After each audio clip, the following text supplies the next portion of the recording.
नमस्ते एवरीवन। तो आज हम कुछ इम्पोर्टेंट टॉपिक्स पढ़ने वाले हैं एचसीआई के, जैसे कि पर्सोनास, एम्पैथी मैपिंग और कंसेप्चुअल मॉडल्स। मेरे साथ मेरे दोस्त भी हैं जो आपको इन टॉपिक से रिलेटेड जो भी डाउट्स आएंगे, क्वेश्चंस होंगे, वो आपके लिए सॉल्व करेंगे एंड जो इम्पोर्टेंट क्वेश्चंस हैं सबसे पहले वो डिस्कस करेंगे। तो आइए मिलते हैं। मेरा नाम विभूति है और मैं देवज राठौर। मैं सैयद। तो पहला टॉपिक जिससे हम आज स्टार्ट करने वाले हैं वो है पर्सोनास। क्यों ये हमारे यूज़र सेंटर्ड डिज़ाइन में इम्पॉर्टेंट होता है बनाना, और सबसे पहला स्टेप क्यों होना चाहिए ये हर एक डिज़ाइनर, नॉन प्रोग्रामर या कोई भी इंसान जिसको अपना कोई आइडिया प्रेजेंट करना है, बनाना है, आगे लेकर जाना है डेवलपमेंट स्टेज, प्रोडक्शन स्टेज में। सबसे पहले पर्सोनास बनाने क्यों इम्पॉर्टेंट होते हैं, इसके बारे में आज हम पढ़ेंगे। एक अच्छा प्रोडक्ट बनाने के लिए डिज़ाइनर्स पर्सोनास का इस्तेमाल करते हैं। पर्सोनास हमारे प्रोडक्ट के टारगेट यूजर्स का आइडियलाइज वर्जन होता है, जिसमें की डेमोग्राफिक्स होते हैं, जैसे उनका एज, नाम, ऑक्यूपेशन एंड उनका कॉन्टेक्स्ट, वो कैसे बैकग्राउंड से हैं। इसके माध्यम से डिज़ाइनर्स ये समझते हैं कि उनके यूजर्स की रियल नीड्स क्या हैं एंड उसके बेसिस पे एक सोल्यूशन बनाते हैं जो उन यूजर्स की रियल नीड्स मीट करे। इसके माध्यम से डिज़ाइनर्स ये भी समझते हैं कि इन यूज़र्स के पेन पॉइंट्स एंड गोल्स क्या हैं, जिससे उनका सोल्यूशन कॉन्स्टेंटली वायबल रहे यूज़र्स के लिए। एक पर्सोना बनाने में सेवरल स्टेप्स होते हैं, जिनमें 3 की स्टेप्स होते हैं, जो होते हैं उनके यूज़र्स को आइडेंटिफाई करना, उनके बारे में डेटा कलेक्ट करना एंड इस डेटा में पैटर्न्स ढूंढना। एक सेकेंडरी स्टेप भी होता है जिसमें हम ये इंश्योर करते हैं कि हमारे पर्सोनास में कोई भी स्टीरियोटाइप्स एंड बायसेस, जो पक्षपात होते हैं, वो बिल्कुल भी ना। एक पर्सोना बनाने के लिए हमारे पास जो की इंस्ट्रूमेंट्स होते हैं वो होते हैं surveys and interviews and other research methods, जिनके माध्यम से हम यूजर्स के बारे में डेटा कलेक्ट करते हैं, उसमें पैटर्न्स ढूंढते हैं एंड ये इंश्योर करते हैं कि इनमें कोई भी स्टीरियोटाइप्स या बायसेस ना रहें। एंड अब मैं क्वेश्चंस की तरफ भरूंगा। विभूति या सैयद, आपके पास कुछ क्वेश्चंस हैं? मैं चाहूँगी कि आप अगर इस पर्सोनास बनाने के तरीके को या उस प्रोसेस को कोई एग्जांपल के साथ समझा पाएंगे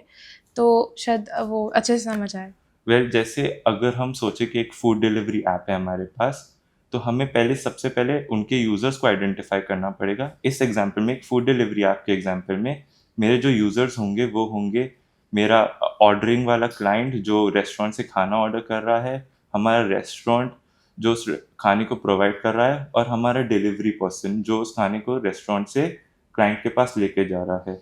ऊपर से हमें ये भी आइडेंटिफाई करना पड़ेगा कि जो हमारे यूज़र्स हैं, हमारे 3 यूज़र जो हमने आइडेंटिफाई करे, वो अलग-अलग बैकग्राउंड से हैं एंड जो पॉसिबल बैकग्राउंड्स, जो मेरे को लगता है जो पॉसिबल बैकग्राउंड्स हैं, वो मैं सारे इनकम्पिस करूँ। एंड जब मैं इन बैकग्राउंड्स पे रिसर्च करता हूँ, जब मेरे को रियलाइज़ होता है कि मेरे पर्सोनास में कोई कमी है या कोई बायस या स्टेरियोटाइप आ गया, तब मैं इस बायस या स्टेरियोटाइप को रिमूव करूँ एंड ये इंश्योर करूँ कि मेरा जो पर्सोना सिस्टम है वो कॉन्स्टेंटली वैलिड रहे मेरे प्रोडक्ट के साथ।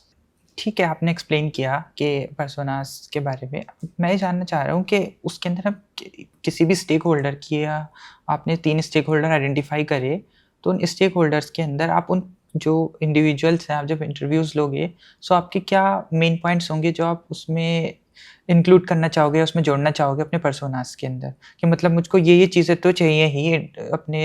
कस्टमर या अपने स्टेक होल्डर से। सो वो क्या-क्या चीज़ें आप नोट करना चाहोगे? सबसे पहले तो मेरे पास कुछ प्राइमरी पॉइंट्स होते हैं, जैसे उनके डेमोग्राफिक्स, जैसे मेंशन किया, जैसे उनका बैकग्राउंड, उनका ऑक्यूपेशन, उनका एज।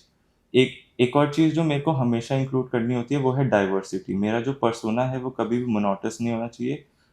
उसमें जो बैकग्राउंड्स हैं वो सिर्फ सारे सेम बैकग्राउंड के नहीं होने चाहिए। आई हैव टू इंश्योर कि जो जो मेरा डेटा कलेक्टेड है उसमें सेवरल टाइप्स ऑफ लोग हैं, उनमें old age, middle age, young age. If possible for my target user group, मैं वो उनको इंक्लूड करूं। And also for occupation, we can assume कि उनका जॉब किस टाइप का, जैसे डिलीवरी पर्सन है, क्या वो फुल टाइम भी एक चीज़ करता है, या क्या वो एक पार्ट टाइम जॉब में इस काम में कर रहे हैं। मेरे को एक और चीज़ पूछनी थी कि जैसे कि हमने अगर पर्सोना बना लिया अपना, 3-4 पर्सोनास हमने starting of your design process बना लिया, तो क्या वही जो पर्सोनास है वो थ्रू आउट मेरे डिज़ाइन प्रोसेस रेलेवेंट रहेंगे, और अगर रहेंगे तो कैसे? इट इज़ वेरी अनलाइकली, ऐसा बहुत होना मुश्किल है कि जो मेरे पर्सोनास हैं वो कॉन्स्टेंटली रेलिवेंट रहें। इसलिए जब भी मैं अपने डिज़ाइन प्रोसेस में, डिज़ाइन लाइफ साइकिल में कोई रिसर्च करता हूँ, कोई इंटरव्यू लेता हूँ या कोई सर्वे लेता हूँ, तब मेरे को अपने पर्सोनास को अपडेट करना पड़ता है according to that research method. जैसे कि अगर मेरे को डिज़ाइन लाइफ साइकिल में ये रियलाइज़ हुआ कि सिर्फ मेल्स मेरे डिलीवरी पर्सन की तरह एक्ट नहीं करते हैं, फीमेल डिलीवरी पर्सन्स भी एग्जिस्ट करती हैं, तो आई हैव टू इंश्योर कि मेरे जो पर्सोनास हैं उसमें मैं डिलीवरी फीमेल पर्सन्स, उनके पेन पॉइंट्स एंड उनके गोल्स भी इनकम्पस करूँ। And with every research method मैं अपने पर्सोनास को अपडेट करता रहूँ एंड अकॉर्डिंग टू दैट अपने प्रोडक्ट को भी अपडेट करता रहूँ, जिससे मेरा प्रोडक्ट रेलिवेंट रहे टू रियल यूजर्स की नीड्स। आई थिंक एक और पॉइंट जो मेरे को लग रहा है इम्पॉर्टेंट होगा, अगर हम कोई भी पर्सोनास बनाते हैं तो इट इज़ इम्पॉर्टेंट कि हम लोग डाइवर्स सेट ऑफ पीपल लें, जैसे कि आप पहले भी कह रहे थे, बिकॉज फिर हमें दिखेगा कि अलग अलग ऑडियंस है जो हमारे प्रोडक्ट जो जिनकी नीड्स पूरी कर सकता है। हमें शायद दिख रहा हो, मेरे को शायद दिखे, अगर हम एक ही टीम में काम करें, एक ही आइडिया पे काम करें, मेरी तरफ से देखो तो शायद मुझे लगेगा इतने ग्रुप ऑफ पीपल को ही हेल्प करेगी हमारी सर्विस। बट अगर आपके यहाँ आपके नज़रिए से देखो तो आपको और ऑडियंसेस भी दिख सकते हैं, अलग एज ग्रुप के या अलग ऑक्यूपेशन के। तो at the end of the day I think हमारा जितने भी पर्सोनास का अगर डेटा सेट है, पहले तो रेलिवेंट होना चाहिए, ऐसे नहीं क्लटर्ड रहे, बट ये भी हो कि बड़ा हो, डाइवर्स हो, अलग अलग जगह से हम लोग देखें और उनको उनके पेन पॉइंट्स जाने, उनकी मोटिवेशंस जाने। ये ठीक बात है कि अगर हम डिफरेंट हो सकता है कि मेरे व्यूज़ अलग होंगे, इनके अलग होंगे, आपके अलग। सो उसके लिए जनरली किया जाता है कि आप मल्टीपल कलेक्शंस, आप डिफरेंट जो स्टेक होल्डर्स है सबसे पहले उनको आइडेंटिफाई करा, and then throughout the process आप यूज़र फीडबैक के थ्रू आप उसको यानी कि कंसाइज करने की कोशिश करोगे कि पहले जब फॉर एग्जांपल जैसे ही आपने कोई प्रोडक्ट लॉन्च करने की स्टार्टिंग की प्रिपरेशन है, तो फर्स्ट स्टेजेस के अंदर आप कोशिश करोगे कि पहले आप बड़ा ग्रुप आइडेंटिफाई करा कि सब जिसने जो आइडेंटिफाई करे सबको एक साथ कर लिया। फिर उसके अंदर से देखिए क्या रिडेंडेंसी तो नहीं आ रही है, मतलब रिपीट तो नहीं हो रहे हैं। कि फॉर एग्जांपल ऐसा हो सकता है कि आप एक साइड मैंने आइडेंटिफाई किया कि 19 टू हमें आइडेंटिफाई करने 19 टू 25 ईयर्स एज के ग्रुप, आप बोल रहे हो कि कॉलेज पर्सन आइडेंटिफाई करने हैं, तो वो एक टाइप से रिडेंडेंट इन्फॉर्मेशन हो गई है। कि तो इस चीज़ को हम रिमूव कर सकते हैं और उसको एक कॉमन कैटेगरी में डाल सकते हैं कि हम उसको मतलब या तो हम उसको बोल दें कि कॉलेज ग्रुप बोल दें या एज के अकॉर्डिंग कर दें, तो यहाँ पे हम एक रिडेंडेंसी रिमूव कर सकते हैं। एंड ऐसी सिमिलरली हम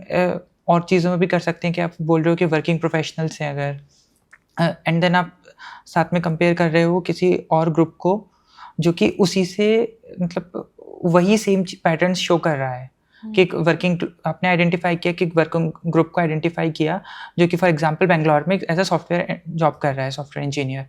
आपने वही दूसरा ग्रुप आइडेंटिफाई किया जो कि बेंगलोर में नहीं, किसी इंडिया के किसी और पार्ट में वर्क कर रहा है और एज अ वो जॉब नहीं कर रहा, कोई बिजनेस कर रहा है अपना। सो आपने देखा बट उनके जो की पॉइंट्स हैं या जो उनकी अर्निंग पोटेंशियल्स हैं एंड उनके जो पेन पॉइंट्स हैं या उनकी जो डेमोग्राफिक नीड्स हैं वो काइंड ऑफ सिमिलर सी हैं, तो हम वहाँ पे उनको रिमूव कर सकते हैं रिडेंडेंसी और एक ऐसा कॉमन ग्राउंड लेके आगे एक और मेरे को जो एग्जांपल याद आ रहा है, मतलब वो हम रियल लाइफ में भी देख सकते हैं, जैसे कि गूगल सर्च पहले यूज़ करते थे सब लोग, बट आई थिंक गूगल ने अपने पर्सोनास के थ्रू, एम्पैथी मैपिंग के थ्रू रियलाइज़ किया होगा कि ऐसे बहुत ज़्यादा ऑडियंस है जो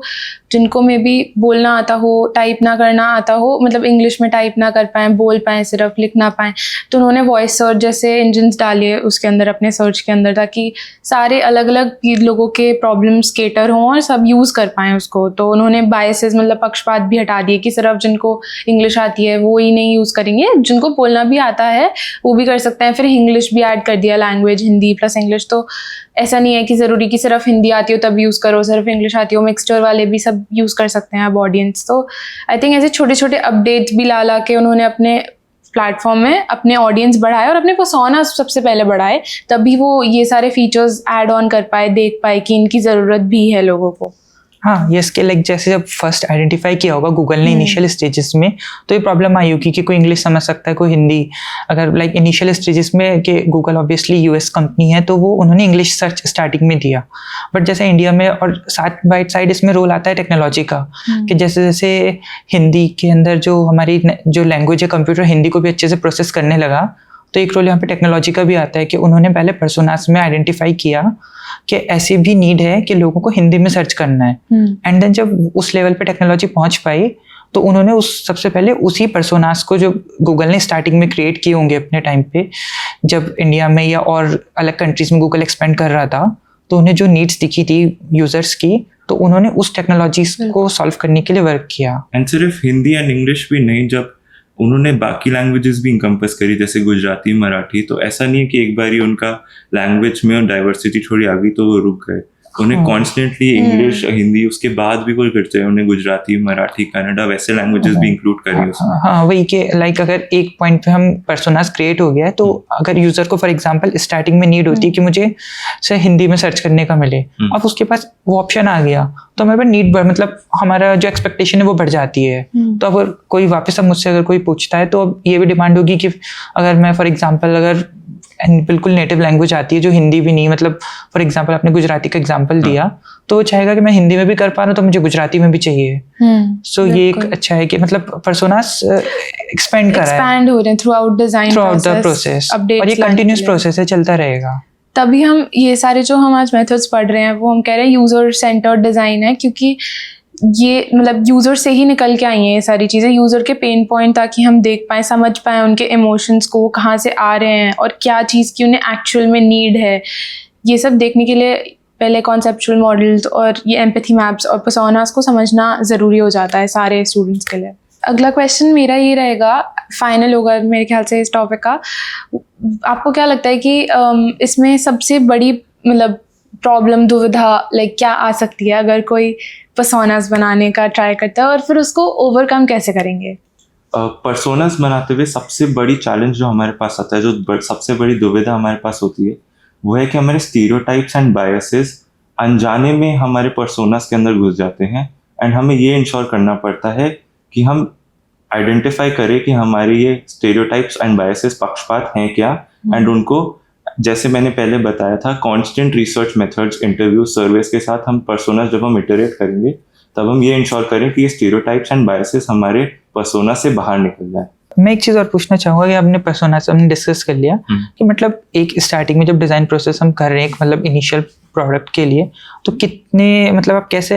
इंश्योर करोगे कि जो आपने टारगेट ग्रुप आइडेंटिफाई किया है वो करेक्टली रिप्रेजेंट कर रहा है? लाइक ये आई थिंक पूछ चुके हैं, मतलब इस पर आप और थोड़ा बता पाओगे कि मतलब टारगेट ग्रुप हो गया, आप कैसे करोगे कि आपने सही आइडेंटिफाई किया है?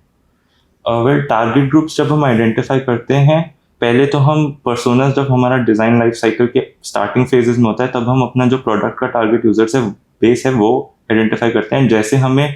सर्वेज लेते हुए, इंटरव्यूज लेते हुए रियलाइज होता है कि हमारे जो टारगेट यूजर्स हैं वो जो हमने पहले डिज़ाइन लाइफ साइकिल में सोचे थे उससे ज़्यादा हैं, तब हम एक्स्ट्रा पर्सोनास ऐड करते हैं, जिससे हम सारी डाइवर्स टारगेट यूजर्स को अपने पर्सोनास में इनकम्पस कर पाएं। हाँ, जैसे आपने बोला कि अगर हम जनरली एज्यूम करते हैं कि मेल राइडर्स होंगे, बट अगर आपको रियलाइज होता है कि आपका इंटरव्यूज करते हुए कि फीमेल राइडर्स भी होती हैं, तो ठीक है आपके पॉइंट कि हमें कॉन्टिन्यूस फीडबैक के टाइम पे हमें नए यूजर्स भी हमको मिल सकते हैं। लाइक इनिशियल हमने कुछ और यूजर्स का सेट बनाया था, बट ऑन द गो हमको नए यूजर्स भी मिल सकते हैं। इससे पहले कि हम पर्सोनास खत्म करें, मेरा आप दोनों से एक सवाल था कि आपको क्या लगता है हमें एक डिज़ाइन लाइफ साइकिल में कितने पर्सोनास रखने चाहिए?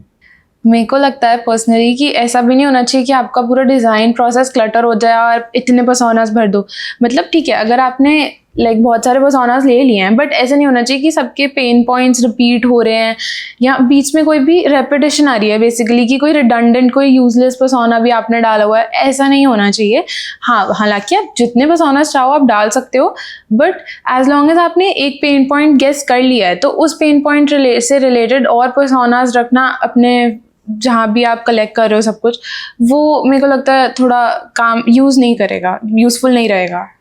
What do you think? हाँ, वही आई थिंक एक नंबर तो हम नहीं बोल सकते कि इतने नंबर है, क्योंकि आई थिंक ये बहुत फैक्टर्स पे डिपेंड करता है कि आपका इनिशियल है कि आप कौन से स्टेज में हो अपने डिजाइन प्रोसेस के,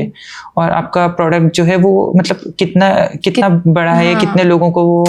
अफेक्ट करेगा। सो इस चीज पे भी डिपेंड करेगा। ऑल्सो टाइम के साथ अगर आपका आइडिया बहुत बड़ा है या आप एक्सपैंड करे जा रहे हो उसको अलग अलग फीचर्स ला रहे हो, तो इसका मतलब आप और पर्सोनास बना ही रहे होगे, तभी आप वो अपडेट्स आपको दिख रहे हैं कि आने चाहिए आपकी ऐप में, आपके सर्विस में। तो इसका मतलब पर्सोनास बढ़ रहे हैं थ्रू आउट आपका डिज़ाइन साइकिल, डिज़ाइन प्रोसेस। तो हाँ, हम नंबर नहीं दे सकते इसको, बट असेंडिंग ऑर्डर में जाएगा। ओके, तो इसके साथ आई थिंक हमारा पर्सोनास का पार्ट हाँ, जैसे मैं इसमें ऐड ऑन करना चाहूँगा इसी पॉइंट पे जी कि लाइक जैसे कॉलेजेस वगैरह के लिए आप पर्सोनास बना रहे हो, like for example attendance system, तो आपका आई थिंक का जो पर्सोनास है वो नंबर आप रख सकते हो कि 5 to 6 के बीच में, क्योंकि आप छोटा ग्रुप को आइडेंटिफाई कर रहे हो कि आपने स्टूडेंट्स को आइडेंटिफाई कर लिया, टीचर्स को आइडेंटिफाई कर लिया, एंड देन जो टेक टीम है जो अटेंडेंस मैनेजमेंट देख रही है उसको देख लिया। बट फॉर एग्जांपल अगर आप गूगल लाइक कुछ बनाना चाह रहे हो जिसके अंदर आपका यूज़र ग्रुप बहुत ही बड़ा होने वाला है, लाइक स्पेशली कंट्रीज़ को टारगेट करेगा, सो वहाँ पर आपको ऑब्वियसली जो पर्सोनास है वो इंक्रीज़ करेगा, लाइक जैसे आपने बोला कि असेंडिंगली वो इंक्रीज़ ही करता जाएगा। जी,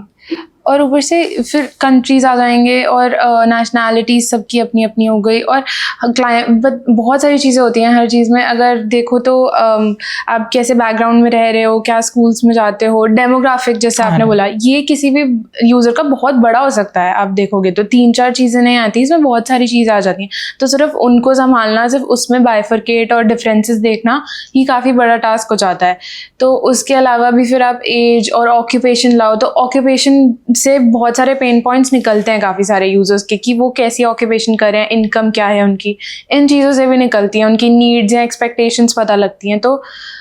बहुत सारे पर्सोनास आ सकते हैं इससे। यस, इवन एक पर्सन का भी जो उसके पेन पॉइंट्स है वो आई थिंक कंटिन्यूसली चेंज होते रहते हैं, कि वो फिक्स नहीं रहते हैं। बिल्कुल बिल्कुल। अगर आपका एक पेन पॉइंट खत्म हुआ, लाइक अगर लेवल्स देखें तो अगर आपकी इतनी एक्सपेक्टेशंस पूरी हो रही है तो आपकी नई एक्सपेक्टेशंस भी साथ में आती हैं, अराइज होती हैं, तो फिर उनको फिर पूरा करने के लिए और सर्विसेज आती हैं, और ऐप्स बनते हैं, और टेक्नोलॉजी इवॉल्व होती है। तो अब हम नेक्स्ट टॉपिक पे जाते हैं जो कि एम्पैथी मैपिंग है। तो एम्पैथी मैपिंग काफ़ी मतलब इजी टॉपिक है समझने के लिए। इसमें इतना बेसिक यही है कि अगर आप डिज़ाइन बना रहे हो, अगर आप कोई आइडिया बनाना चाह रहे हो, आप कोई प्रोग्रामर हो, डेवलपर हो, कुछ भी हो आप,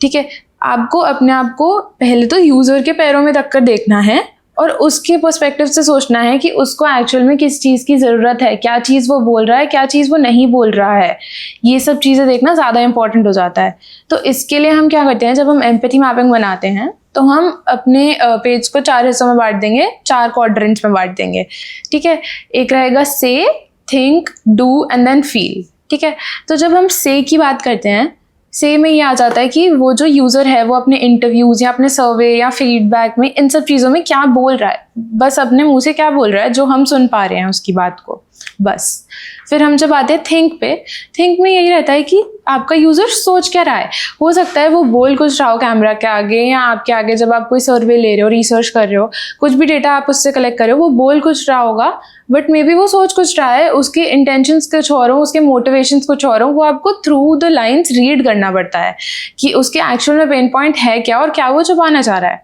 ठीक है। दूसरी चीज़ रहती है डू। डू मतलब हो गया कि वो कर क्या रहा है थ्रू आउट द प्रोसेस। अगर आपने कोई प्रोटोटाइप बना दिया एंड आपने एक यूज़र सेट डिफाइन किया है और आपने उन्हें डिप्लॉय कर दिया कि आप लोग यूज़ कर सकते हैं सर्विसेज, एंड आप ऐप यूज़ करके बताइए कि क्या लाइक लूप होल्स, क्या कमी रह गई हो या क्या हम इम्प्रूव कर सकते हैं। तो अगर उसने देखना शुरू किया एंड वो कोई फीचर्स यूज़ करता है, कोई नहीं करता, कोई बटन्स यूज़ करता है, कुछ बटन्स में उसको लग रहा है यूज़र को कि ग्लिच आ रहा है या प्रॉब्लम आ रही है कुछ, या इसके एस्थेटिक अच्छे नहीं है, ये दिख अच्छा नहीं रहा है पेज, ऐसा कुछ भी लग रहा है उसको, तो ये सारी चीज़ें वो आपके डू में आपको दिख जाएंगी कि यूज़र, आप जैसे जर्नी मैप्स भी होते हैं यूज़र के, अब आप उनके थ्रू भी देख सकते हैं कि कौन सा फीचर हमारी ऐप का, हमारी सर्विस का वो यूज़र अच्छे से यूज़ कर रहा है एंड कौन सी चीज़ें नहीं यूज़ कर रहा, जो यूज़ इतनी रिडंडेंट हो सकती हैं या हमने शायद उसको अच्छे से बना नहीं रखा टेक्नोलॉजी वाइज, ये सब चीज़ें। उसके बाद 4th क्वाड्रेंट आ जाता है फील, कि थ्रू आउट द प्रोसेस उसको फील क्या हो रहा है, क्या उसकी जो प्रॉब्लम थी वो सॉल्व हो पा रही है। वो उस फील से पता चल जाता है कि क्या वो आपकी सर्विस को यूज़ करके डिसअपॉइंटेड हैं, वो आप रीड भी कर सकते हैं। वही हो गया कि एम्पैथी मैपिंग इस, जो मैं कह रही हूँ एम्पैथी मैपिंग, वही है कि एम्पैथाइज करना है आपको अपने यूज़र के साथ, आपको अपने आप को उनकी जगह पे रख कर देखना है कि वो क्या बोल रहे हैं, क्या सोच रहे हैं, क्या कर रहे हैं और क्या महसूस कर रहे हैं। तो एम्पैथी मैपिंग छोटे में बताएं तो यही होता है। उसके अलावा कुछ ट्रेडिशनल प्रोसेस भी होता है, डिज़ाइन प्रोसेसेस। हम इसलिए कहते हैं कि ट्रेडिशनल डिज़ाइन प्रोसेसेस थोड़े डिफरेंट होते हैं हमारे यूज़र सेंटर्ड डिज़ाइन प्रोसेसेस से, जिसमें एम्पैथी मैपिंग या पर्सोनास जैसी चीज़ें बनानी आती हैं। तो ये है, अगर आपको कुछ सवाल हो तो आप पूछ सकते हैं। सो इस पूरे प्रोसेस के अंदर तो लाइक आप ये कैसे इंश्योर करोगे कि जो बायसेस या पक्षपात है आप मतलब अपने कुछ पक्षपात या अपने बायसेस उसमें एम्पैथी मैपिंग में न डाल दो कि लाइक कई बार ऐसे सोचते हैं कि हम अगर ऐसा हम जब कुछ चीज़ डेवलप कर रहे हैं तो हम सोच लेते हैं अपने आप को एज अ क्लाइंट साइड रख के कि अगर ऐसा क्लाइंट मुझको प्रॉब्लम आई थी तो उनको भी आ सकती है। बिल्कुल। तो क्या ये ऐसा करना ठीक रहेगा कि जो अपनी आपको अगर आप फील करें कि ये मेरे को आई थी तो उसको भी आ सकती है, हाँ ये एक पेन पॉइंट हो सकता है, बट इसमें एंड नहीं होंगे आपके जो पेन पॉइंट्स आपको और कलेक्ट करने होंगे। तो क्या होगा, अगर हम सिर्फ अपनी प्रॉब्लम देख रहे हैं ना कि हमें ये आई थी तो इसको भी आई होगी, इसका मतलब है हम एक दो पर्सोनास से ज़्यादा ले ही नहीं रहे हैं क्योंकि हमें ज़्यादा पेन पॉइंट्स ही नहीं दिख रहे हैं। तो उसके लिए आपको पहले पर्सोनास भी अपने नंबर ऑफ पर्सोनास बढ़ाने पड़ेंगे डिज़ाइन प्रोसेस में। फिर नेक्स्ट स्टेज आएगा, हाँ फिर आप अगर आपके पर्सोनास ज़्यादा है ना तो एम्पैथी मैपिंग में भी आपके पास काफ़ी पॉइंट्स, काफ़ी पेन पॉइंट्स, गेन पॉइंट्स आपके पास ऑलरेडी आ जाएंगे कि क्या प्रॉब्लम्स लोग फेस कर रहे हैं और क्या उन्हें ज़रूरत है किस चीज़ की। तो ये पूरा प्रोसेस ऐसे साथ साथ चलता है कि पहला स्टेप आप ठीक कर रहे हैं तो सेकंड स्टेप में भी आप ठीक कर सकते हैं, गलतियां होने के बहुत कम चांसेस रहेंगे। दूसरी चीज़, अगर हम कोई एग्जाम्पल देखें कि कहाँ पे हम देख पाएँ कि पक्षपात नहीं हुआ या हटाने की कोशिश करी गई किसी आइडिया में, किसी प्रोडक्ट में, तो एक अच्छा एग्जाम्पल है गूगल का अगेन। तो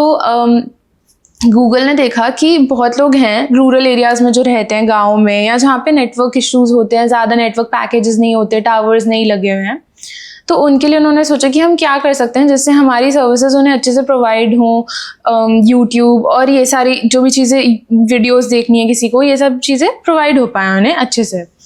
तो उसके लिए उन्होंने अपने लोग लाइक अपने जो एम्प्लॉयज़ हैं उन्हें भेजा, टीम्स में बांटा एंड उन्होंने फील्ड रिसर्च के लिए भेजा कि एक्चुअल में आप जाओ रूरल एरियाज़ में, देखो कि उनके पेन पॉइंट्स क्या हैं और उन्हें क्या चीज़ की ज़रूरत है। तो उन्होंने ये भी देखा कि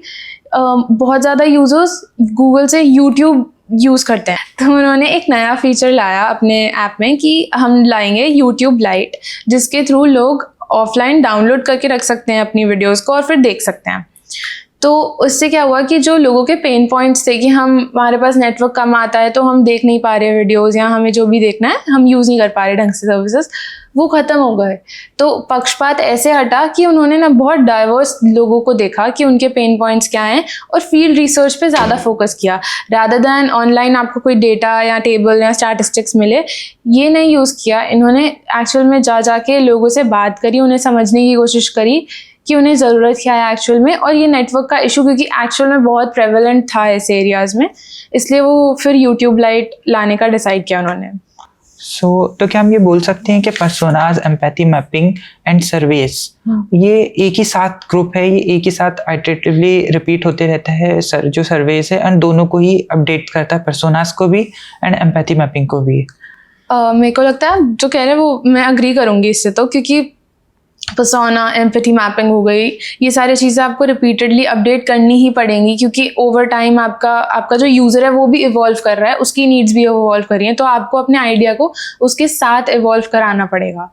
उस चीज़ की वजह से। मुझे लगता है ये सारा का सारा आपको ऐसे नहीं है कि एक बार आपने पर्सोना बना दिया तो आप छोड़ सकते हो या एक बार एम्पैथी मैपिंग बना दी तो छोड़ सकते हो। Through out the process repeatedly आपको बनाना पड़ेगा, नए नए अपडेट्स लाने पड़ेंगे उसमें।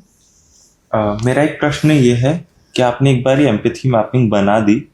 फिर आप इसको अपनी डिज़ाइन टीम के वर्कफ्लो में इंटीग्रेट कैसे करते हो? अच्छा, तो डिज़ाइन टीम का जो वर्कफ्लो है वो शुरू ही एम्पैथी मैपिंग से होगा, मतलब उससे पहले पर्सोनास आएंगे बट उसके बाद एम्पैथी मैपिंग से ही शुरू होगा। तो ऐसा नहीं है कि हमने कहीं बाद में डेवलपमेंट या प्रोडक्शन स्टेज में हम ला रहे हैं। जब आपका आइडिया शुरू ही हो रहा है ना, जब आप ब्रेनस्टॉर्मिंग कर रहे हो, आप सोच रहे हो कि हम इसमें ये फीचर डाल सकते हैं, ये डाल सकते हैं, हम इन लोगों को कैटर करेंगे, ये टारगेट ऑडियंस है, ये इन्वेस्टर्स को टारगेट करना है, हम जब शुरू कर रहे हैं अपना आइडिया, जब हमने इन्फॉर्मेशन आर्किटेक्चर बना रहे हैं हम अपना, तभी हमें अपना एम्पैथी मैपिंग भी रेडी रखना है, बल्कि उससे पहले से ही रेडी रखना है। तो जैसे जैसे आपके पर्सोनास बनने शुरू होते हैं, आई थिंक आपको तभी अपनी एम्पैथी मैपिंग भी साथ में बनानी पड़ेगी क्योंकि वो उधर से डिराइव होगी, और भी बहुत सोर्सेज से डिराइव होता है एम्पैथी मैपिंग। बट इसके साथ जैसे आपने सर्वेज लेने शुरू कर दिए और ऑडियंस से पूछने लग गए कि आपके पेन पॉइंट्स, गेन पॉइंट्स क्या हैं, ये सब चीज़ें जैसे शुरू होती हैं वैसे ही आप अपना एम्पैथी मैपिंग का प्रोसेस भी शुरू कर सकते हैं। मतलब हम काइंड ऑफ बोल सकते हैं कि personas and empathy go hand in hand, मतलब साथ साथ ही चलेंगे इस टाइप से। हाँ, बोल सकते हैं, बिल्कुल बिल्कुल। ओके, और आपने कुछ सोर्सेज मेंशन करे जहाँ से मैं एम्पैथी मैपिंग के लिए डेटा कलेक्ट कर सकता हूँ, क्या आप उन सोर्सेज के बारे में और बता सकते हैं? तो एम्पैथी मैपिंग के लिए जिससे आपका हो गया यूज़र जर्नी मैप्स होते हैं, जैसे पर्सोनास तो हमने डिस्कस कर ही लिए, उसके अलावा भी कस्टमर यूज़र जर्नी मैप्स, जैसे कि अगर आपने टेस्टिंग के लिए अपने प्रोटोटाइप को दे दिया है कुछ यूज़र्स को, सेट ऑफ यूज़र्स को, तो वो कैसे यूज़ कर रहे हैं, क्या फीचर्स यूज़ कर रहे हैं, क्या बटन्स यूज़ कर रहे हैं, और क्या चीज़ें उनको यूज़फुल नहीं लग रही हैं। बेसिकली आप थोड़े से लोगों को काइंड ऑफ एक ग्लिम्प्स दे रहे हो अपने आइडिया में, अपने प्रोडक्ट या सर्विस में, एंड फिर उनका जो भी फीडबैक रहेगा उसको यूज़ करके आप उनसे अपनी ऑब्जर्वेशंस ड्रॉ कर सकते हो। तो यूज़र जर्नी मैप्स एक और एग्जांपल हो गया पर्सोनास के। सो आपने ट्रेडिशनल मेथड्स के बारे में बताया था, तो एम्पैथी मैपिंग है उससे कैसे डिफर करती है, मतलब क्या बेनिफिट है इसको यूज़ करने का? तो ट्रेडिशनल रिसर्च मेथड्स होते हैं वो सारे के सारे बहुत फैक्ट बेस्ड होते हैं या फिर स्टैटिस्टिक बेस्ड होंगे, ठीक है। तो जो आपके पास नॉलेज आपको इंटरनेट पे या बुक्स में मिल रही है उस पे बेस्ड है आपका। पर क्या होता है जब हम यूज़र सेंटर्ड डिज़ाइन की बात कर रहे हैं, मतलब कि हम यूज़र को सबसे पहली प्रायोरिटी दे रहे हैं, हम सबसे ऊपर उनको रख रहे हैं, हम देखना चाह रहे हैं कि वो कैसा फील करें और उन्हें किन चीज़ों की नीड है। अगर वो बोल नहीं पा रहे तब भी हम समझने का ट्राई करते हैं कि क्या ज़रूरत है उनको, ताकि हमारा जो प्रोडक्ट है या सर्विस है वो सबसे ज़्यादा मार्केट में हिट करे लोगों को अच्छे से। तो ये चीज़ रहती है। अब जो यूज़र सेंटर डिज़ाइन है इसीलिए वो कहते हैं कि थोड़ा बेटर रहता है आपके ट्रेडिशनल मेथड से, एंड इसलिए भी अलग हो जाता है क्योंकि यूज़र सेंटर्ड में हम empathy maps, conceptual models, mental models, information architecture, ये ऐसी चीज़ों के बारे में पढ़ते हैं जो हम सिर्फ किताबों में या हम टेबल्स में या स्टैटिस्टिक्स में हम नहीं ढूंढ सकते हैं। वो उसके लिए हमें एक्चुअल में यूज़र के लेवल पे आके उसके साथ एम्पैथाइज करना पड़ता है, समझना पड़ता है उसके प्रॉब्लम्स को, तभी हम ऐसा कोई प्रोडक्ट या सर्विस बना सकते हैं जो एक्चुअल में सोसाइटी में इम्पैक्ट लाए एंड यूज़ हो पाए लोगों से। तो हाँ, और वैसे भी कुछ एग्जांपल्स भी हो सकते हैं, लाइक एक दो एग्जांपल हैं जिसमें एम्पैथी मैपिंग ने इम्प्रूव किया है डिज़ाइन बहुत ज़्यादा किसी सर्विस ऐप का। तो एक हेल्थ टेक कंपनी थी, उन्होंने एक डायबिटीज़ मैनेजमेंट सिस्टम बनाया था, एक ऐप बनाई थी उससे रिलेटेड। तो क्या हुआ, देखा उन्होंने कि जैसे जैसे वो नोटिफिकेशंस आती थी ना, लाइक उस ऐप की यूज़र्स के पास कि अब आपकी दवाई का टाइम हो गया या यू नीड टू वॉक इतनी देर के लिए या कुछ ऐसा, तो लोग थोड़ा सा ना टैबू की तरह देखने लग गए कि मतलब नोटिफिकेशन आती थी किसी और के सामने तो उन्हें शर्म आ जाती थी, क्योंकि सोसाइटी में ऐसा रहा है हमेशा से कि डायबिटीज़ है तुम्हें तो तुम थोड़े वीक हो या हेल्दी नहीं हो या मतलब दवाइयाँ खाते होगे बहुत ज़्यादा, तो ऐसे टैबूज रहे हैं, स्टीरियोटाइप्स रहे हैं, पक्षपात बहुत रहे हैं। तो फिर लोग यूज़ नहीं करते थे उस ऐप को, कम कर दिया उन्होंने यूज़ करना डाउनलोड करने के बाद भी। तो ये चीज़ उन्होंने, जो भी डेवलपर्स थे, डिज़ाइनर्स थे, उन्होंने एम्पैथी मैपिंग अपनी वापस से जब बनाई, अपने पर्सोनास नए लिए, उनके एक्चुअल में पेन पॉइंट्स देखे कि अच्छा इन्हें थोड़ी शर्म आती होगी या एंजाइटी होती होगी दूसरों के सामने ऐप खोलने में। वो जब उन्होंने वो देखा तो उन्होंने अपना इंटरफेस बदला, अपने लोगो बदला, अपना जो नाम है ऐप का वो सब बदल दिया, और जो नोटिफिकेशंस आने के तरीके थे वो भी बदल दिए, जिससे कि दूसरे देखने वाले को लगे कि हेल्थ ट्रैकिंग ऐप है ये, तो कोई ना कि कोई डायबिटीज़ मैनेजमेंट सिस्टम, ताकि फिर थोड़ा जो स्टीरियोटाइप्स हैं सोसाइटी में वो जो यूज़र है उनको ना झेलना पड़े और वो आराम से वो ऐप्स यूज़ भी कर पाएँ। एंड उसके बाद उन्होंने देखा कि इंक्रीज़ हो गए उनके यूज़र्स, नंबर ऑफ़ यूज़र्स, और ईजिली यूज़ कर पा रहे हैं सब, ऐसे एंक्शस हुए बिना सोसाइटी में। हाँ, तो इस एग्जांपल जैसे मैं समझ पा रहा हूँ कि ऐसा होता है कि स्टार्टिंग में तो यूजर्स ने बोला होगा कि हमें कांस्टेंट नोटिफिकेशन चाहिए, बट जब उन्होंने देखना स्टार्ट किया नोटिफिकेशन आ रहे हैं तो उनको थोड़ी एंजाइटी या थोड़ा मतलब ऐसा फील होने लगा कि कोई मुझे जज ना करे। तो आई थिंक उनके जो पेन पॉइंट्स इनिशियली कुछ थे और लास्ट में जाके कुछ और भी हो गए। बिल्कुल, जो वो पहले बता ही नहीं रहते। पहले तो उन्होंने बताया हमारे पेन पॉइंट्स यही है कि हमें डायबिटीज़ है, हमें याद नहीं रहता अपनी दवाई खाना या वॉक करना भूल जाते हैं, जो भी है। पर बाद में दिखा डिज़ाइनर्स को कि एक्चुअल में पेन पॉइंट्स तो हैं कि उन्हें छुपाना है थोड़ा अपनी, लाइक उनको अच्छा नहीं लग रहा बताना लोगों को कि उन्हें डायबिटीज़ है, तो उन्हें ये भी है कि हम वॉक करें, हम दवाई खाएं, बट दूसरे लोगों को ऐसे पता ना चले या सोसाइटी में, ताकि उन्हें अगर जो भी प्रॉब्लम या जो वो फील कर रहे हैं, गंदा अगर फील कर रहे हैं, कुछ भी शर्मिंदा फील कर रहे हैं, वो ना हो उनको। तो ऐप का डिज़ाइन चेंज करने से, इंटरफेस, लोगो या नोटिफिकेशन जिस तरीके से आती थी, ये छोटी छोटी चेंजेस करने से बहुत बड़ा इम्पैक्ट होता है लोगों पे, और यूज़र्स पे, नंबर ऑफ़ यूज़र्स पे तो बिल्कुल बहुत बड़ा इम्पैक्ट रहा। एम्पैथी मैपिंग हमारे डिज़ाइन प्रोसेस को कैसे एनहांस करता है? एम्पैथी मैपिंग काफ़ी तरीक़ों से एनहांस करता है हमारे डिज़ाइन प्रोसेस को। जैसे कि पहले तो हमने ये पॉइंट डिस्कस तो कर लिया ऑलरेडी कि पेन पॉइंट्स, मेन यही पॉइंट रहता है कि एम्पैथी मैपिंग हेल्प कैसे करे डिज़ाइन प्रोसेस को। सबसे पहले यही आता है कि किसी यूज़र का जो पेन पॉइंट है वो एक्चुअल में एक्यूरेटली गेस करना, समझना, ये सबसे बड़ी हेल्प करता है उसमें।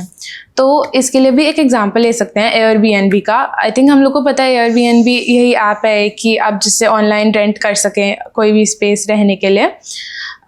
तो बट वो जो जगहें होती हैं वो एक्चुअल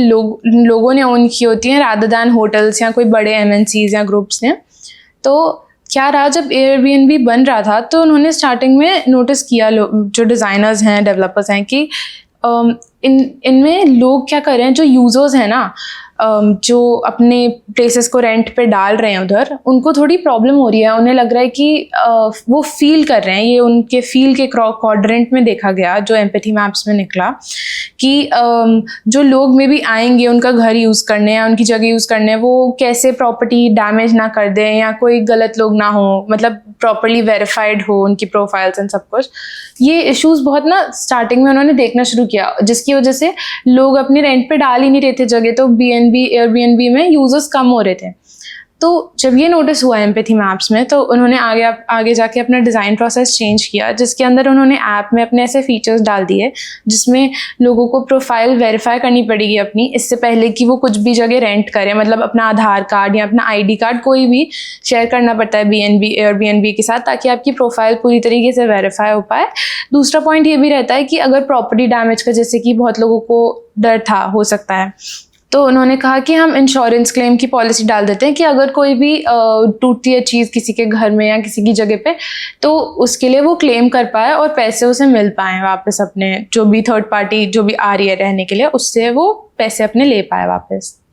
तो एक ही एग्जाम्पल था जो काफ़ी दिखता है, जिसमें कि एम्पैथी मैपिंग ने हेल्प करी डिज़ाइन प्रोसेस में। क्या मैं एम्पैथी मैप्स को बाकी डिज़ाइन मेथड्स के साथ भी यूज़ कर सकता हूँ जिससे वो मेरे डिज़ाइन प्रोसेस को और इन्हांस करें? हाँ, ये हमने पहले भी डिस्कस किया था। इसमें तुम पर्सोनास या फिर जो यूज़र जर्नी मैप्स होते हैं उनके साथ आप यूज़ कर सकते हैं अपने एम्पैथी मैप्स को, ताकि डिज़ाइन प्रोसेस और एनहांस हो जाए। और इसका एक बहुत अच्छा एग्जांपल मेरे पास है देने के लिए, ताकि इसको अच्छे से समझ पाएँ। जैसे कि अब जब स्पॉटिफाई बन रहा था तो उनके बहुत सारे फीचर्स थे, प्ले बटन और शफल प्ले हो गया, कि आपके पास कोई भी रैंडम गाना चल जाएगा कोई प्लेलिस्ट में से। ऐसे बहुत सारे फीचर्स अच्छे अच्छे आए थे। तो उन्होंने क्या नोटिस किया कि उनके पास जो पर्सोनास थे वो बहुत सारे थे, कि कोई अपने कॉलेज जा रहा है गाने सुनते हुए, कोई कॉलेज स्टूडेंट हो गया, या कोई ऑफिस वर्कर है, ऑफिस में काम करते करते उसे गाने सुनने हैं, ऐसे कोई हो गया। तीसरा टाइप एक और भी था कि कोई घर पे रिलैक्स करना चाहता है, तो उसने ऐसे बस ऐसे स्लो सा म्यूज़िक या ऐसे नींद आने वाला म्यूज़िक कुछ से नॉर्मल सा चला लिया। तो उन्होंने क्या नोटिस किया, जो थर्ड एस्पेक्ट था, थर्ड टारगेट ऑडियंस था, थर्ड पर्सोना था उनका, वैसे टाइप के लोग जो रिलैक्स करना चाह रहे हैं घर पे, उनको लाउड म्यूज़िक तो नहीं चाहिए होगा। तो पहले क्या था, जो फीचर्स हमारे पास स्पॉटिफाई में थे उसके अंदर ऑटो प्ले का बटन रहता था। तो ऑटो प्ले के थ्रू ना कोई भी रैंडम गाना चल जाएगा, रैंडम गाना चल सकता है, बीच में कभी कभी आपके पास कोई लाउड म्यूज़िक भी आ सकता है। बट जो बंदा संडे को ऐसे एसी में आराम से अपने घर पे बैठ के सोना चाह रहा है थोड़ा गाने सुनते सुनते, उसको लाउड म्यूज़िक नहीं चाहिए होगा। तो पहले ऑटो प्ले बटन था, बट अब उन्होंने थोड़े टाइम बाद ऑटो प्ले ऑफ बटन भी डाल दिया स्पेसिफिकली यूजर्स के लिए, जो कि पहले अवेलेबल नहीं था। अगर जैसे आपके पास सब्सक्रिप्शन नहीं है तो आप ऑटो प्ले ऑफ नहीं कर सकते थे। अब क्या होता है, अब ऑटो प्ले ऑफ बटन भी आ गया है। तो जो यूजर्स हैं जिनको ऐसे स्पेसिफिक ऐसे मतलब रैंडम बिल्कुल गाने नहीं सुनने हैं, अपने रिदम से चलना है या कुछ भी हो, वो वैसे ही यूज़ कर सकते हैं। तो उसके लिए स्पॉटिफाई नए फीचर्स लाया। तो ये फीचर तभी आ पाया जब उन्होंने यूज़र जर्नी मैप्स अपने पढ़े या पर्सोना स्पेसिफिकली पढ़े, कि ऐसे टाइप के लोग भी या ऐसे ऑडियंस भी हमारे पास है जिनकी नीड्स हमें केटर करनी है। तो आई होप इससे थोड़ा क्लियर हो गया वो क्वेश्चन। तो इस एग्जाम्पल में हमने अपने जर्नी मैपिंग को एम्पैथी मैपिंग के साथ यूज़ किया, जिससे हम अपना डिज़ाइन प्रोसेस एनहांस कर सकें। इवन पर्सोनास को भी यूज़ किया है इसके अंदर, दोनों यूज़ हुए तो आपका एम्पैथी मैपिंग अच्छे से एनहांस हो पाया। सो आई थिंक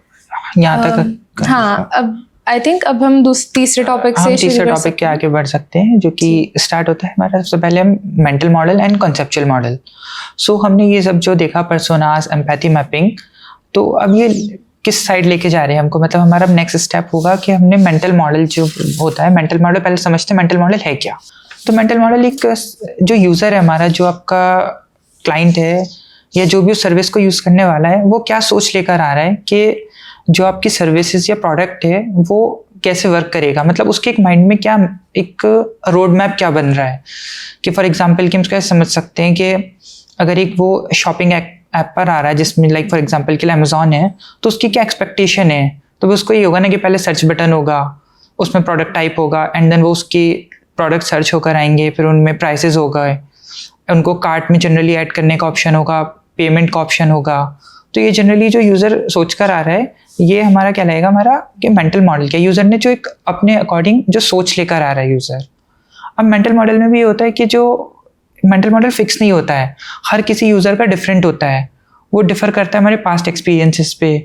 कि अगर फॉर एग्जांपल के लिए अगर कोई फर्स्ट टाइम अमेज़ॉन यूज़ कर रहा है, तो उसके लिए पूरा डिफरेंट अलग होगा रोड मैप जो होगा, वो क्या सोच कर आ रहा है, उसको नहीं पता कि कार्ट में ऐड ऑन होता है, पेमेंट कैसे होता है। बट जो जनरली यूज़ करता रहता है और कोई शॉपिंग ऐप यूज़ किया है पहले, तो उसको पता होगा कि जनरली ये चीज़ें होती हैं ट्रेडिशनली जो है, एंड ये इसमें मैं एक्सपेक्ट कर सकता हूँ। तो ये हमारा हो जाएगा मेंटल मॉडल। सो अब हम नेक्स्ट देख रहे हैं कॉन्सेप्चुअल मॉडल। सो कॉन्सेप्चुअल मॉडल जो होता है वो डिज़ाइनर का एक आर्किटेक्चर, के डिज़ाइनर जब एक कोई चीज़ प्रोडक्ट बना रहा है तो उसका ओवरऑल फ्लो वो कैसे मेंटेन करेगा। कि फर्स्ट जो अगर यूज़र आएगा तो उसको वो क्या होम स्क्रीन पहले दिखाएगा, लॉगिन लेगा, साइन अप, इसके बाद वो जब मेन पेज पर आएगा तो उसको क्या क्या ऑप्शंस दिखेंगे, कि सर्च ऑप्शन का होगा, या एक आपने देखा होगा कि जो शॉपिंग ऐप्स होते हैं फ़ोन में, उनमें एक ऊपर बटन होता है, उसके थ्रू आप सेटिंग्स में जा सकते हो या अपने अकाउंट्स में, या और डिफरेंट फीचर्स, उसको जनरली हम बर्गर बोल रहे हैं अगर उसकी डेवलपमेंट की लैंग्वेज में। कि सर्च में उसमें हम लेंस का बटन देंगे, कार्ट का बटन देंगे, और जो आपके प्रोडक्ट शो होंगे उनमें इमेजेस कितनी बड़ी होंगी, उसका प्राइस कैसे लिखा होगा, यूज़र पहले कार्ट में चीज़ें ऐड करेगा कि डायरेक्ट चेकआउट कर सकता है, पेमेंट का फ़्लो कैसे होगा। तो एक आर्किटेक्ट ने, जो डिज़ाइनर टीम है या जो सॉफ्टवेयर डेवलपमेंट टीम है, उन्होंने as a overall high level overview कैसे फ़्लो बनाया है, वो हम काउंट करते हैं हमारे कॉन्सेप्चुअल मॉडल के अंदर। सो इसके अंदर जनरली जो हमारा डिज़ाइनर है वो यही चीज़ें यूज़ करता है कि रेड बटन अगर वो दे रहा है, इसका मतलब कुछ वार्निंग है। कि अगर अचानक से यूज़र ने एकदम बैक बटन क्लिक कर दिया पेमेंट के बीच में, तो एक वार्निंग साइन आना चाहिए कि payment is in the process something. तो जो एक ट्रेडिशनल अप्रोच है कि ग्रीन मतलब करेक्ट है, यानी कि आप ओके आगे बढ़ सकते हो, रेड मतलब प्रॉब्लमेटिक है समथिंग कुछ, या उसको कार्ट में से कुछ चीज़ रिमूव करनी है तो एक रेड आता है कि आप रिमूव कर रहे हो। तो ये जो एक हाई लेवल ओवरव्यू है, ये हमारा कॉन्सेप्चुअल मॉडल आ जाता है। सो इसको जनरली अगर मैं सिमिलर मतलब आसान लैंग्वेज में कहना चाहूँ तो conceptual model designer side and mental model हमारा यूज़र साइड। सो इसमें अगर हम नेक्स्ट देखें कि अब ये हम बना कैसे रहे कि कॉन्सेप्चुअल मॉडल। इससे पहले कि आप कंटिन्यू करें, कि आप मेंटल एंड कंसेप्चुअल मॉडल्स के डिफरेंस को फॉर्मली डिफाइन कर सकते हैं? अगर एक लाइन में बताना हो, बिल्कुल एक दो लाइंस में कि ये डिफरेंस। सो एक लाइन में ये बोल सकते हैं कि मेंटल मॉडल है जो यूज़र सोच लेकर आ रहा है, यानी कि क्लाइंट साइड। ये इसको एक लैंग्वेज में और मैं एक लाइन में अगर कंक्लूड करूँ तो हमारा मेंटल मॉडल है यूज़र साइड का जो सोच है, जो एक्सपेक्टेशन है, और हमारा कॉन्सेप्चुअल मॉडल जो है जो डिज़ाइनर जो या सॉफ्टवेयर टीम है उस वो मेंटल मॉडल की जो एक्सपेक्टेशन है यूज़र्स की, उसको कैसे मैचअप कर रही है कि उसका क्या आर्किटेक्चर होगा। तो हम और भी इसको एक लाइन में ऐसे बोल रहे हैं कि आर्किटेक्ट जो हमारा कॉन्सेप्चुअल मॉडल है सॉफ्टवेयर या डेवलपमेंट साइड का पार्ट है, एंड मेंटल मॉडल हमारा क्लाइंट या यूज़र साइड का पार्ट है। अब अगर हम इसको देखें कि हम इसको बढ़ते कैसे आगे बनाने के लिए, सबसे पहला रोल आ जाता है इसमें, जैसे कि हमारा पर्सोना से एम्पैथी मैपिंग में था, हमारा कॉन्टिन्यूअस रिसर्च एंड फीडबैक। अब जब हम इसमें रिसर्च करेंगे तो हम पहले मेंटल मॉडल में यूज़र से हम जो हमारे पर्सोनाज और एम्पैथी मैपिंग है, हम उसमें से कुछ जो हमारे पेन पॉइंट्स हैं या जो इंपॉर्टेंट की पॉइंट्स हैं उनको ले सकते हैं, एंड देन उन्हीं की पॉइंट्स पर हम और सर्वेज या इंटरव्यूज़ को आगे बढ़ा सकते हैं। कि फॉर एग्जांपल अगर हमने मेंटल मॉडल में हम बना रहे हैं और उसके अंदर हमारा जो फ्लो होगा वो किस टाइप का होगा, मे बी हम इसको ऐसे समझ सकते हैं कि हमने कोई चीज़ ऑब्जर्व करी कि यूज़र्स को ये प्रॉब्लम आती है, उसको ऐसी चीज़ चाहिए, बट जब हमने सर्वेस के अंदर देखा तो उसमें डिफरेंट चीज़ आ रही थी।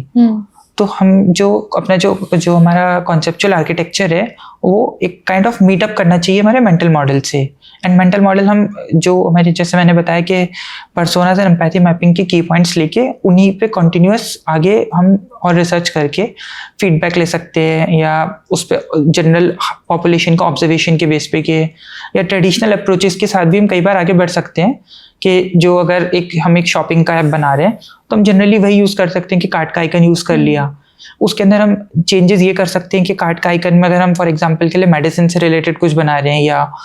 फॉर एग्जांपल कुछ इकोलॉजिकल चीज़ें, हम कुछ प्लांट्स बेच रहे हैं फॉर एग्जांपल, तो हम कार्ट के आइकन को ग्रीन कलर का कर देंगे। बट एक जनरली जो है वो सेम रहना चाहिए आर्किटेक्चर, जो मेंटल मॉडल जो यूज़र एक्सपेक्ट कर रहा है। जैसे इसमें और एक एग्जांपल मुझको याद आ रहा है, जैसे फॉर एग्जांपल मिंत्रा है, वो क्लोथिंग की इस शॉपिंग वेबसाइट है, तो उन्होंने कार्ट ना दे के बैग दे रखा है ऑप्शन में। सो वो काइंड ऑफ मतलब वो शॉपिंग जो ट्रेडिशनल कार्ट्स होती हैं उससे डिफर है, बट फिर भी वो उससे मैच कर रहा है कि यूजर को मतलब तो समझ आ रहा है। और ये थोड़ा नया भी हो गया उनके लिए थोड़ा देखने में, क्योंकि बाकी सब तो एक शॉपिंग कार्ट यूज करे, वो बैग यूज करे, तो यूजर्स को अच्छा लगता होगा। और ये थोड़ा रियल लाइफ से भी मतलब हो रहा है कि लाइक फॉर एग्जांपल आप अगर शॉपिंग उसमें जाते हो कि सुपरमार्केट में, तो वहाँ पे जो ट्रेडिशनली हम कार्ट यूज करते हैं, बट अगर आप ऐसा क्लोथिंग में या कहीं जाते हो खरीदने के लिए, या तो उसमें हमेशा बैग होता है, जनरली कार्ट नहीं होता है कि, तो एक टाइप से वो उससे भी आइडेंटिफाई कर रहे हैं कि जो चीज़ आप रियल लाइफ में यूज कर रहे हो उसी को उन्होंने वहाँ पे यूज कर लिया। मेरा भी एक क्वेश्चन रहेगा, लाइक ये जो आप कॉन्सेप्चुअल मॉडल बनाते हैं वो आप कैसे इंश्योर करते हैं, कैसे मानते हैं कि यही जो कॉन्सेप्चुअल मॉडल है ये बहुत इफेक्टिवली आप यूज़ कर पाए अपने पूरे डिज़ाइन प्रोसेस में? ऐसा तो नहीं कह सकते कि जो एक बार कॉन्सेप्चुअल मॉडल बन गया वो वही रहेगा, वो कंटिन्यूस चेंज होता रहता है। कि लाइक फॉर एग्जांपल मैंने कॉन्सेप्चुअल मॉडल बनाया इस पर्टिकुलर फ्लो का, जैसे अमेज़ॉन है उसने पहले शॉपिंग कार्ट के लिए बनाया था, शॉपिंग के लिए, अब उन्होंने अपनी प्राइम वीडियो और भी फीचर्स ऐड ऑन करे, तो उन्हें फिर से एक टाइप से कॉन्सेप्चुअल मॉडल को अपने रीडिज़ाइन करना पड़ेगा कि यूज़र उनके जो ऐप है उस पर वो किस चीज़ के लिए आ रहा है। कि अब लाइक अमेज़ॉन अब पेमेंट सर्विसेज भी प्रोवाइड कर रहा है, तो यूज़र आ रहा है वो पेमेंट के लिए आ रहा है, अपने बिल्स पे करने के लिए आ रहा है, कि शॉपिंग के लिए आ रहा है, कि वीडियोस के लिए आ रहा है।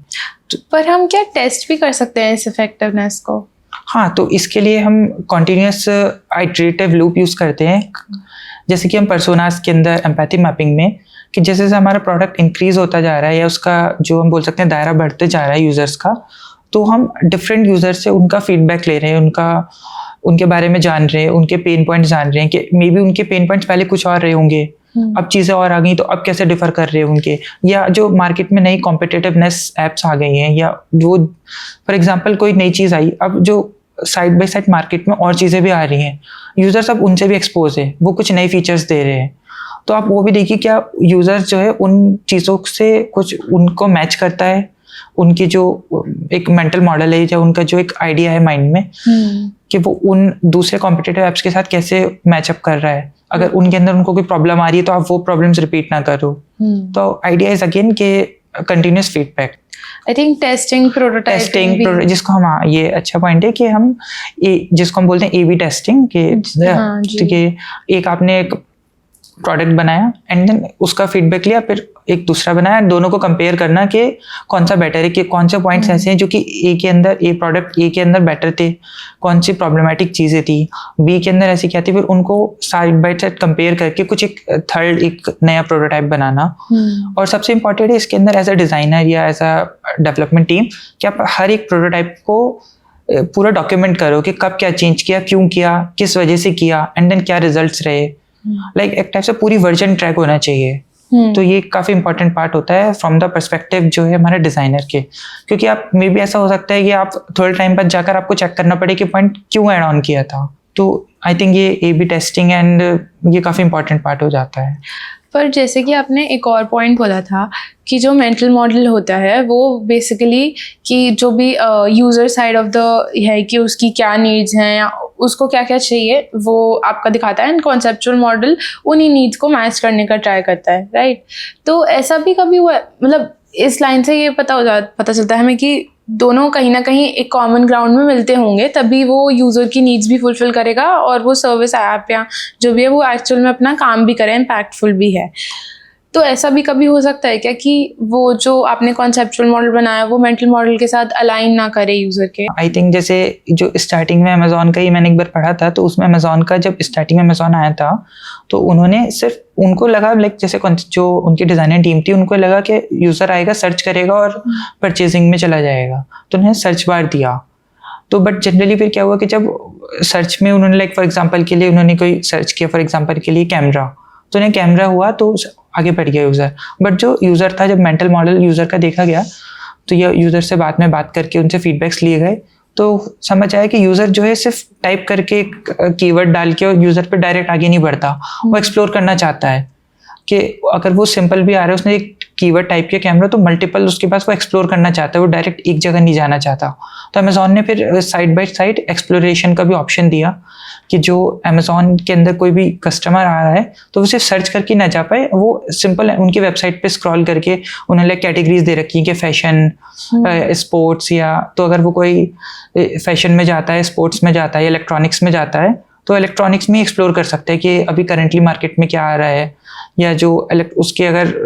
इलेक्ट्रॉनिक्स में अंदर कैमराज स्पेसिफिक सर्च किया तो कितने टाइप के कैमराज हैं। तो लाइक जो मेंटल मॉडल था, यूज़र जो एक्सपेक्ट कर रहा था वो चाह रहा था कि मैं एक्सप्लोर कर सकूं।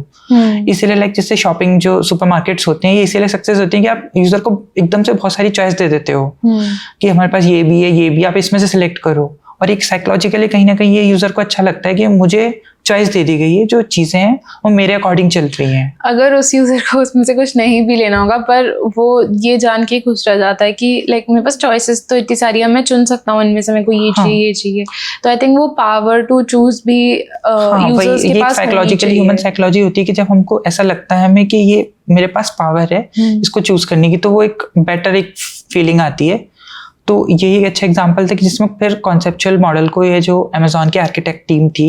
उन्होंने इस चीज़ को आइडेंटिफाई किया एंड देन इसको चेंज किया, एंड देन जो यूज़र का जो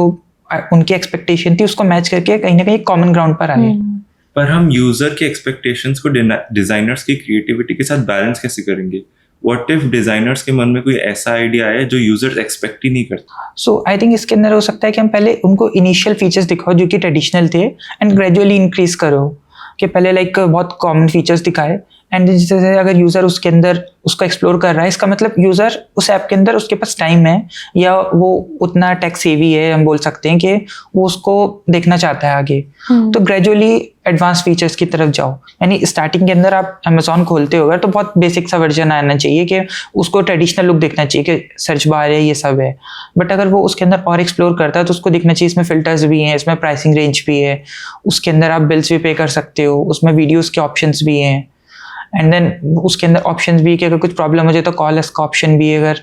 तो मतलब जनरली हम क्या होता है कि कस्टमर सपोर्ट है, अमेज़ॉन ने इसके लिए कॉल अस या ऑटोमेटिक बॉट्स ऐड करे। तो ये फीचर आप डायरेक्ट मत दिखाओ कि अगर जैसे जो क्रिएटिव टीम थी, जो आर्किटेक्ट टीम थी, उन्होंने सोचा हम इसमें बॉट भी देंगे। आप डायरेक्ट बॉट दे दोगे तो मे बी यूज़र कंफ्यूज हो जाए कि ये किस लिए है, कि मैं तो यहाँ पर शॉपिंग के लिए आता है, मुझे बॉट का ऑप्शन क्यों दिख रहा है। बट अगर यूज़र एक्सप्लोर कर रहा है आपको तो आप धीरे धीरे आप दिखा सकते हो, या ऐसा पॉपअप की फॉर्म में दिखा सकते हो कि we also now this have, मतलब कि हमारे पास अब ये सर्विस भी है। ऐसे ही आपका एक और एग्जांपल है मेरे पास, जैसे स्विगी हो गया। वैसे नॉर्मल आपकी फूड डिलीवरी एप्स में आप देखते हैं कि आप ऐप खोलते हो तो आपको सीधा रेस्टोरेंट्स आ जाते हैं, लाइक नीचे नीचे, एंड बहुत रैंडमाइज होता है वो सब। ऐसे एकदम जैसा यूज़र को चाहिए, यूज़र स्पेसिफिक नहीं होता। बट स्विगी ने क्या किया, जैसे जैसे आपने ऑर्डर्स प्लेस करने शुरू किए, उन्होंने साथ में अपने जो भी यूज़र्स हैं उनको रीड किया कि वो कैसी चीज़ें डिलीवर करवाते हैं घर पे, कहाँ से करवाते हैं, प्राइस रेंज क्या रहता है। तो अब अगर मैं एक यूज़र हूँ तो मैं अपना स्विगी का ऐप खोलती हूँ, अगर मैंने कुछ टाइम से यूज़ करी हो, तो उधर सबसे पहले आपके पास आते हैं ऑप्शंस की, ऑफर्स भी इतने पे ऑफर हैं, इतने पे ऑफर हैं अलग अलग, या डिस्काउंट्स आ जाते हैं अलग अलग, या फिर ऑलरेडी कोई कम वो बाय वन गेट वन चल रहा है तो उसका अलग एक कॉलम आ जाता है। तो मेरे को लगता है कि वो ना वही यूज़र को वो फीलिंग दे देता है कि अब मैं इतने सब में से एक्सप्लोर कर सकता हूँ, और इतना अच्छा इंटरफेस लगता है कि जो मेंटल मॉडल अगर मेरा है कि मेरे को तो आज 300 के अंदर कुछ खाना है या 200 के अंदर, तो मैं सीधा एक बटन दबाऊंगी एंड मेरे पास सारे ऑप्शंस आ जाएंगे मेरे लोकेशन के पास जो मेरे को उतने प्राइस रेंज में खाना डिलीवर कर रहे हैं। मैं चाहती हूँ कि मैं स्पेसिफिक कोई टाइप का खाना खाना चाहती हूँ, नॉर्थ इंडियन या चाइनीज़ कुछ भी हो, तो फिर वो मेरे को सीधा वही दिखाएगा। लाइक अगर मैं सिर्फ सर्च भी कर लूँ या फिर मैं एक बटन भी प्रेस कर दूँ चॉइसेस में से अपने, तो आई थिंक अमेजोन हो गया, स्विगी हो गया, ऐसे बहुत सारे ऐप्स हैं जो काफ़ी अच्छे से मेंटल मॉडल रीड कर पाए हैं अपने स्पेसिफिक यूज़र्स का, अपने पर्सोनास रीड कर पाए हैं, अपने एम्पैथी मैपिंग रीड कर पाए हैं, ताकि उन्हें दिखे कि अब अगर मैं ऐप यूज़ करना चाहती हूँ, मेरे को भूख लगी है, मेरे को खाना जल्दी से ऑर्डर करना है, तो मैं ही नहीं चाहती कि मैं घूम जाऊँ उस ऐप के अंदर कि मेरे को कहाँ से क्या करना है। मैंने 2 दिन पहले जो ऑर्डर किया मेरे को वही करना है, तो मेरे पास सामने सामने आ जाएगा कि रिसेंटली आपने जो ऑर्डर किया वापस से री ऑर्डर कर लो, मेरे को री ऑर्डर पे दबाना है बस और मेरा खाना आ जाएगा। तो आई थिंक ऐसे कुछ फीचर्स रहते हैं जो काफ़ी ज़्यादा यूज़र्स को उनकी नीड्स को या एक्सपेक्टेशंस को बहुत इजीली फुलफिल कर लेते हैं। हाँ, इसमें वही आता है कि जो हमारा कॉन्सेप्चुअल मॉडल है, जो डिज़ाइनर टीम बना रही है, तो एज अ बेसिक जो हमारा मॉडल है पहले वो उसको मैचअप करने का ट्राई करता है, एंड देन अगर उसको लगता है कि यहाँ पर हम और फीचर्स ऐड ऑन कर सकते हैं, किसी को बोल सकते हैं कि ये प्रोग्रेसिव डिस्क्लोजर कि आप एकदम से चीज़ें मत दिखाओ, धीरे धीरे दिखाओ, जो यूज़र को अगर यूज़र के पास एकदम से आपने बोला कि आपको अभी ऑर्डर करना है, तो सबसे बेसिक नीड है खाने की डिलीवरी में, फूड डिलीवरी में, कि सबसे पहले आप रीसेंट ऑर्डर्स दिखाओ या सर्च को करेक्ट बिल्कुल आसपास के रेस्टोरेंट दिखा दो। बट यूज़र के पास अगर टाइम है तो और चीज़ें भी एक्सप्लोर कर सकता है। तो आई थिंक यहाँ पे हमारी डिस्कशन आज की ख़त्म होती है। हमने 3 इंपॉर्टेंट टॉपिक्स डिस्कस किए हैं, पर्सोनास को समझना, एम्पैथी मैपिंग को बनाना, और तीसरा था हमारे कॉन्सेप्चुअल मॉडल कैसे बनता है और वो डिफर कैसे करता है मेंटल मॉडल से। तो ये तीनों हमने काफ़ी डीपली पढ़े, डाउट्स क्लियर करे, जो भी इंपॉर्टेंट क्वेश्चंस हैं वो सारे डिस्कस कर लिए। तो आई होप सबको समझ आए हों आज के टॉपिक्स, एंड अगर कोई भी डाउट आता है तो आप लेक्चर या ट्यूटोरियल स्लाइड्स में, वीडियोस में देख सकते हैं एक बार वापस जाके, and I am pretty sure आपके डाउट्स फिर क्लियर हो जाएंगे।